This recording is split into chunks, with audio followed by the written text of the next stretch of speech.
I am not a Phosani expert. Honestly, I hate this boss. But with the new summer sweep up, she is a lot more tolerable, and you guys voted on this one to be the next guide.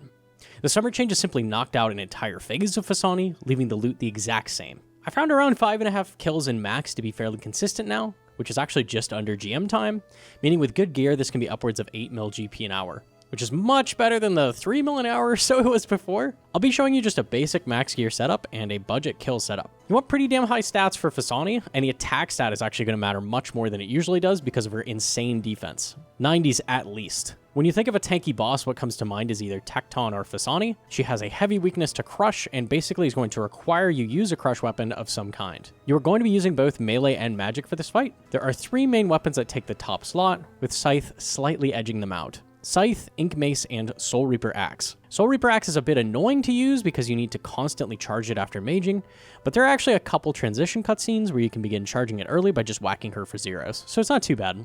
Besides these big 3, nothing really comes close. Your next best option, again, is very close between Fang, Bludgeon, and the Blood Moon set. I'm partial to the Fang, even though Bludgeon beats it by about 2% DPS, because we get to 5-tick the shadow phases, which helps a lot, and we'll get into what that means in a little bit. Also, most irons these days are going for a Fang fairly early, and not really ever grabbing a Bludgeon. You also probably have a Blood Moon set by this point, which is going to be equal to a Fang as well. Inquisitors is the Biss melee armor here. Next, Torva. Finally, Oathplate, Bandos, and Blood Moon are all acceptable downgrades after that, with those last 3 being the same strength bonus, making them the exact same.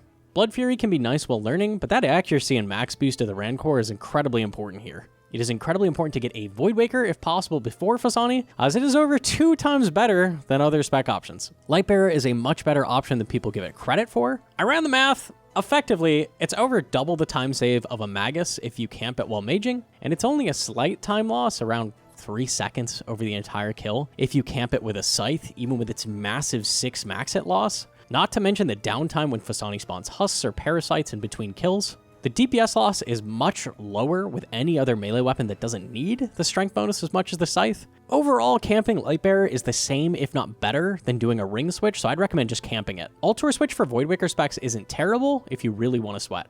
If you don't have a Void Waker and you're using a much worse option like Claws, wear your melee ring instead. Din's is also a good option for speccing Phosani when she spawns husks, as it instantly kills them as well. You're going to need mage gear, and all that matters for this is your max hit, as you are guaranteed to hit with it. Harmstaff is technically Biss with Sunfire runes here, but the loss of double death charge and thralls makes this a slightly worse option than Shadow. Maximizing damage switches and bringing more as you get better will speed up kill times. Before we tried in the swamp is plenty good, at only about 20% worse than the Shadow setup. I would highly recommend getting Mystic Vigor from Royal Titans before coming here, as it is the exact same as Augury in almost every case, and it maxes the same for 1/2 the prayer drain while maging. Getting to Nightmare is a doozy. You're going to start with a Draken's Medallion at Tob's Bank, run all the way to sleep, run down these stairs, and run all the way around. It takes about 2 minutes to get there. Luckily, they've made the Sleepy Tablet, which can be used on your Drakens to teleport you right there, much more common. It's now a 1 in 25 drop, and you can't go dry for it anymore. On your 25th kill, you are guaranteed to receive the tablet. Regular Nightmare is a slow group boss that doesn't punish you super hard for making mistakes, but does have constant chip damage. Phosani is the opposite. After the summer update, the kill times are similar to a solo Yama. Phosani kills are quick, deadly, and completely solo. Almost any mistake in Phosani is punished by 60 to 80 damage, so you'll die almost instantly from any 2 mistakes. The overall idea of the fight is you're going to be damaging Phosani's shield down to 0, then killing all 4 of the totems in the corners of the room with magic damage. The totems will then hit Phosani, chunking her actual health bar, and then a set of sleepwalkers are going to spawn. You're going to kill these before they reach Phosani, or you're going to be punished with massive or even lethal damage in some cases, and finally doing it all over again 3 times total. After the final set of 4 sleepwalkers, Phosani will spawn in the middle of the room, healing 150 health, and she will constantly spam Shadow Claws, and Sleepwalkers will walk towards her constantly, chipping you 15 health per walker that reaches her. Depleting all 150 of her remaining health will finish the kill and net you 20 bass. She has 3 attack styles that will need to be blocked after the animation. Game sounds here are very useful, as each attack has a very clear and obvious sound cue. For her ranged attack, she will snap her back backwards repeatedly before hurling a spike towards you. For magic, she will form red particles and swing her arms around in a circle, sending a magic projectile at you. Finally, her melee attack is the most dangerous, and it comes out the fastest, where she will place her arms behind her and swing them towards you. The melee attack can also simply be avoided by just stepping away, causing it to miss. All of these max over 70 damage. Phosani has many special attacks, so if you haven't done regular Nightmare, these are going to trip you up as they are amped up versions of regular Nightmare. Basically, they one-shot you if you blink more than once in a row. Phosani can only use 2 of these per phase, and then will use 2 new specials the next phase, cycling through them. Grasping Claws is Nightmare's Shadow Puddle ability, which will be constantly happening throughout all phases. This is typically what trips up people the most, as there are tons of them, and they can be hard to dodge as there are far more of them than in the standard fight. They deal 55 to 65 damage. The special is often accompanied by one of her other specials, and she will spam huge amounts of them. Something to keep in mind is that going underneath Phosani at any point is also going to damage you. The exact corners underneath Phosani, though, are completely safe, and claws cannot spawn there normally. But if you're standing there as she spawns her next set, it will appear directly underneath you and under her corner. There's actually a 5-tick walk cycle you can do to completely negate this attack, similar to Jaguars at Blood Moon. It's also good to know that the vast majority of these claws spawn around your character as they appear, so if you're maging the totems and you're running around the room, you can actually avoid the bulk of these as well. Spores are honestly the hardest special attack to deal with. Phosani will begin spamming Grasping Claws, and mushrooms appear all over the arena in a grid pattern, affecting a 3x3 area around them. If you go near one of them, they will disable your run energy, cause you to attack 2 ticks slower for the duration of the special. They will also constantly and rapidly drain your prayer points. Avoiding these is a real challenge, especially if Nightmare is in a bad position. Using the 5-tick corner walk while meleeing and carefully moving constantly while maging is the best way to deal with it.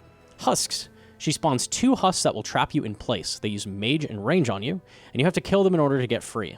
Using a weapon set to crush will guaranteed max on these.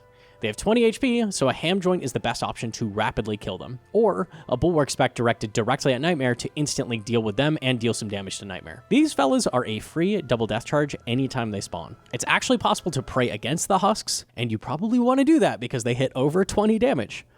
The fat husk is ranged, and the lanky skinny husk is magic. If you target the ranged husk first, you can always flick both Nightmare and the mage husk, allowing you to completely negate the attack. Sleepwalkers. These are at the end of each totem phase. Nightmare will spawn Sleepwalkers in the corner of the room who will walk towards her and have to be killed before they do lethal damage. These are a one-shot from any damage directed at them. Typically a blowpipe or long-ranged 3-tick bow like a Web Weaver or Hunter's Crossbow is the best option.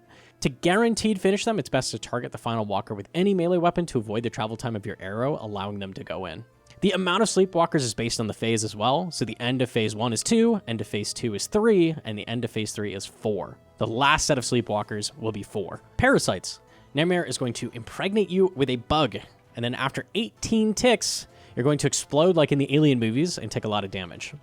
You can drink a dose of Sandfew to clear the parasite like Pepto, or use a Relicent Balm. These will make you take reduced damage when the parasite pops out and weaken it. The parasite will rapidly heal Nightmare or any damaged totems if it is alive, so you need to kill this as fast as possible. An Elder Maul or Godsword on Crush will one-shot its 55 HP, and a Ham Joint can two-shot it in the same amount of ticks. If you step under Nightmare when this pops out, it will wander around underneath Nightmare and not be able to heal her, giving you time to deal with it. If the parasite cannot heal Nightmare or any totems, they are all full health, for example, it will simply attack you instead. The parasite always starts with a ranged attack, and then it alternates mage and range every attack like Zal Rajad phase, allowing you to block all of its damage as well. Flowers. Nightmare spawns flowers in a 4-quadrant area. 2 lines of flowers are dead, and 2 are thriving. You need to stand in the quadrant surrounded by living flowers to avoid this attack, as the dead areas will rapidly take your HP away, and she heals for twice the damage done. She's also going to spam Grasping Claws rapidly, like with the Spore special attack, so corner stepping is ideal. You can reach totems outside of the safe area by standing on the lines of living flowers in a pinch. Curse is the stupid shuffle prayer mechanic that Phosani has, so if you're dyslexic, this is actually your worst nightmare. Melee is now mage is now ranged, and ranged is now melee. This lasts for 5 attacks, and then it goes back to normal. Effectively, all prayers just get swapped one to the left, so be ready to pray range to block any incoming melee attacks. You know this attack is ended when your prayer swaps back to normal, and Phosani does a single Grasping Claw special. Surge. Nightmare jumps in the ground and she appears on an edge of the arena. After a few ticks, she will instantly jump to the other side. If you're standing in the area she runs through, you're going to take around 85 damage. You can still continue to hit Nightmare on the sides of her, or quickly get a hit in and step out of the way. Prayer deactivation on Nightmare's last phase. If you're camping a prayer as she does an attack, and it is already the correct style, she will turn it off to trip you up and make you catch the prayer instead of just holding a style. This hits me every time, and it's super annoying. Just try to remember when last phase starts. You won't. No one ever does. I have an example here of both the lowest recommended budget and max. Lower budget got me kills around 6.5 to 7 minutes, and max my average was around 5.5 minutes. Overall, the fight feels a lot better and more approachable and less of a slog. I don't really think Nightmare is nearly as bad as it used to be with the sleepy tablet and phase removal. I would recommend giving it a shot if you've been meaning to try it, but the rewards have been keeping you away. Leave a like if you liked it, and or subscribe. Thanks, guys.